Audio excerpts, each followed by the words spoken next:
কেউ যদি সূরাতুত তিন তেলাওয়াত করে, করতে করতে যদি শেষ আয়াতে চলে আসে, আর সে যখন পড়ে আলাইসাল্লাহু বিআহকামিল হাকিমিন, আল্লাহ তাআলা কি শ্রেষ্ঠতম বিচারকদের মধ্যে সর্বশ্রেষ্ঠ বিচারক জাজ নন, তখন সে যেন উত্তর দেয়, এটা তো আল্লাহর প্রশ্ন।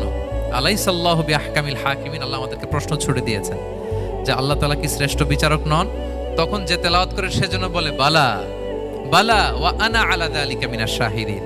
বালা মানে অবশ্যই, হ্যাঁ আল্লাহ অবশ্যই আপনি শ্রেষ্ঠ বিচারক, আর আপনি যে শ্রেষ্ঠতম বিচারক এই সাক্ষী আমি দিচ্ছি, এই ঘোষণা আমি দিচ্ছি। পড়েন সুবহানাল্লাহ। আপনি দেখবেন মসজিদুল হারামে, হারামাল মাক্কিতে যখন তেলাওয়াত করে ইমাম সাহেবরা, এই আয়াতের পরেই যদি রুকুতে যায় দেখবেন ফিসফিস করে বলে যে বালা বালা ওয়া আনা আলা যালিকা মিনাশ শাহিদিন। আমি নিজে শুনেছি, দেখবেন ওনার এটা পরে, কারণ আল্লাহ এখানে প্রশ্ন ছুড়ে দিয়েছেন, আর উত্তর হিসেবে বলতে হবে বালা ওয়া আনা আলা যালিকা মিনাশ শাহিদিন, আল্লাহ অবশ্যই আপনি শ্রেষ্ঠ বিচারক।